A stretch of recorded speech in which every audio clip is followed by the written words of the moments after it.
Howdy everyone! Thanks for tuning into the Move OTX gear review channel today. And today we are reviewing my Coleman Kaver, K-A-V-E-R, 25 liter day pack. And this is the pack that I've been using on all of my day hike videos. So go over to the rest of my channel and check out those videos in your free time if you want. But for now, we're taking a look at the day pack that I've been using for those trekking adventures. And what you're seeing here is the pack completely loaded out, and I almost never load it to its fullest capacity here. I'm just kind of doing that with blankets and pillows just to show you guys how it handles the 25 liters. So the one thing I will typically do is if I can't fit it inside my pack, I'll just take my sweatshirt, or in this case my rain shell, and drape it over the top and tie it down with the compression straps. That way I have easy access to it when it starts raining and I'm good to go. I don't have to open up my gear and take everything out. So that's a really cool feature about this pack, is it has so many strap and lash points. For a 25 liter budget priced pack, I think it's really excels in that sense. So let's get some of the technical specs out of the way. What you're looking at is a 2-pound, 3-ounce day pack, and again 25 liters, and you can get these on Amazon for around $30 to $35. So I got mine at Walmart of all places, and for 35 bucks I think I couldn't walk out of the store without it. And it's been a great addition to my gear kits, and I'm really happy with it. So let's tear things down a bit and kind of show you guys through some of the details here. So first of all, what you're looking at is safety orange, and I know that probably doesn't appeal to a lot of people, and you're not going to be able to market something in today's internet calling it safety orange, but that's pretty much what it is. Now for me and how I use my gear, so here's my rain shell, but how I use my gear, I could envision myself maybe with a mechanical injury, or with the inability to be very mobile, I get an injury or something like that. I can envision myself needing to be visible more so than needing to be camouflaged. Okay, so search and rescue teams, they look for color contrast, they look for motion and visibility against a background, and safety orange, as blah and as boring as it sounds, is a good combination for me. And the black, I think, really hides all the dirt smudges and marks and stuff like that on there as well. So what you're looking at here is a 3-year-old pack. So I've thrashed on this thing. I have not been the least bit cautious or careful with it. It's got some drag marks on the bottom and the base of it. But the base of the fabric here is built out pretty nicely and pretty robust. You can see some of the orange is actually changing color and turning brown over the years of use. And I think if I have to, I think a general theme for a pack like this would have to be sensibly built, not overbuilt, sensibly built. And that's, I think, the generalized theme. So at 2 pounds 3 ounces, you're talking about a mid-weight, fairly lightweight pack.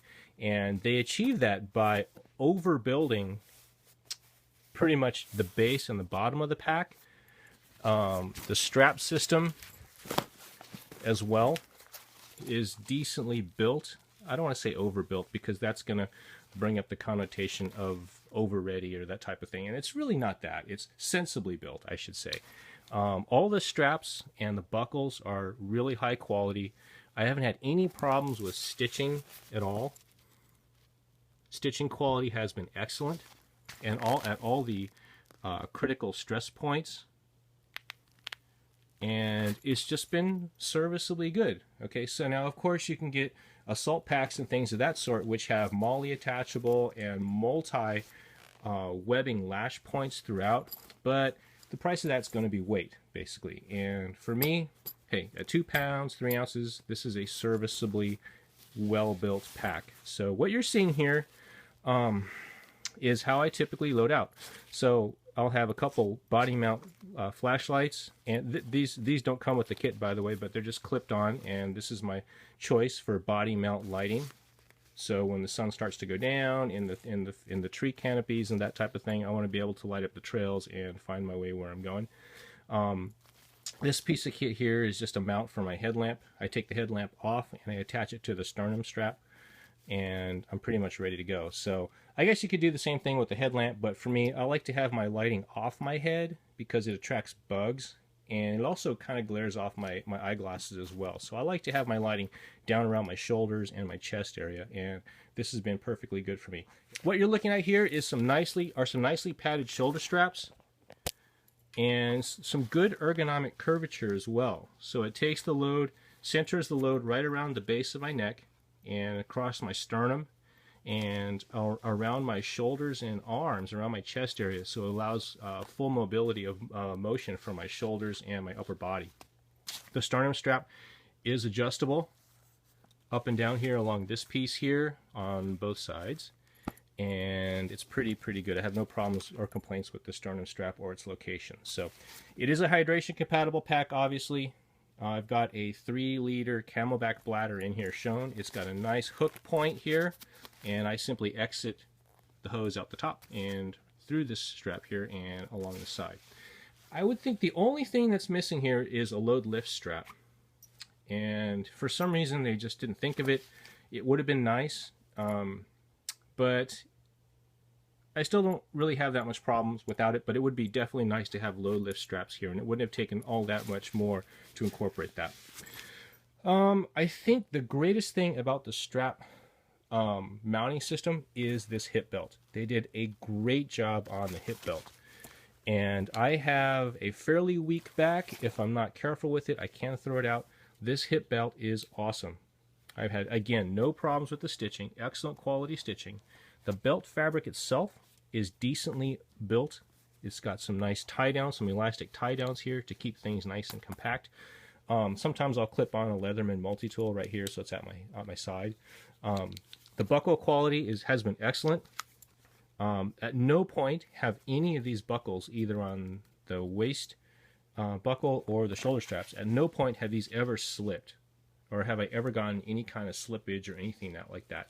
That includes rain, water, and perspiration as well. So the hip belt is really nicely padded, which I really like. So this takes all my load out and centralizes my load right around my hips.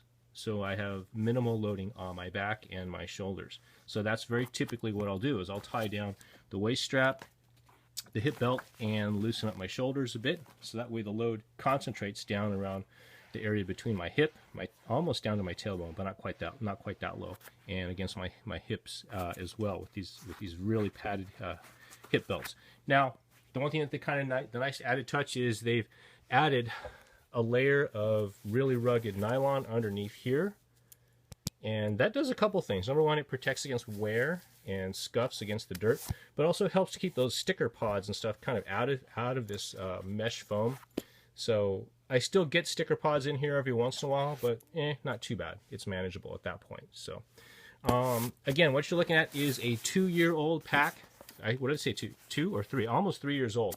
And the corners here are starting to show some signs of wear, but they're holding up actually very nicely. And you can kind of see here, this is a good illustration here, where you see the the different types of nylon that they use to make this pack. So the bottom here is a type of really heavy nylon. I don't know what the grade is, or if you can call it quote unquote ballistic, or whatever the word you want to use. I can't even say that, but I know it's definitely thicker than the rest of the pack. And the other panels are this glossy kind of slick nylon that does a decent job shedding water. And one thing I do every season is I spray it down with a 3M like rain guard or fabric guard, whatever that's called, and it's been perfectly okay. So let's dig into this a bit here. So what you're seeing is an overload situation. I almost never carry let me rephrase that. I never carry 3 liters of water in my Camelback bladder and 2 liters of water in the Nalgene bottles, but it's kind of nice to know I could if I wanted to. So let's take the Nalgene bottles out, and I've just got them strapped in here using the shock cordage.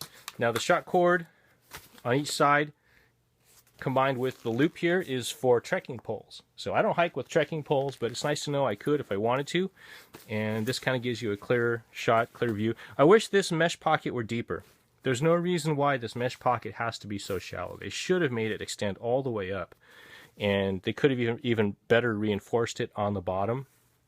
so you don't have stuff puncturing and poking through there. Although my mesh has held up really, really well. Although I don't really use these mesh pockets all that much, really. So, so there's one side. Here's the other side. Let's undo the other side, and like this. So I like to, if I do carry like water bottles in the sides of my packs, I like to make sure that they're lashed and tied down very securely so they don't fall out along my trek. So there you go. Typical 1 liter Nalgene bottles fit just fine. So let's open the pack up further here. Take a look inside. So here's the outermost pocket. And it's a full door flap that comes all the way down. So if you're not careful, you can spill your gear out. But here you get to see the back side of the nylon and the water repellent treatment that's coated on there. And you got multiple pockets in here for various pieces of equipment. You've got a key ring hook, which I really like. I use that a whole lot with my keys, obviously. And let's open things up into the main compartment. So let's take all these blankets and sweatshirts out of here. And one last one. There you go. So there you have it. There's the inside. There's the meat and potatoes of the assembly. And there we go. There's my Camelback, 3-liter Camelback hydration bladder. This is a weak point here. They use Velcro to attach the loop, and I don't know why they do that, because it just falls completely off, and after an hour of being attached there, the bladder simply slides down. So what I've done is I've just taken some stitching and stitched this up, and it's now just basically a stitched loop.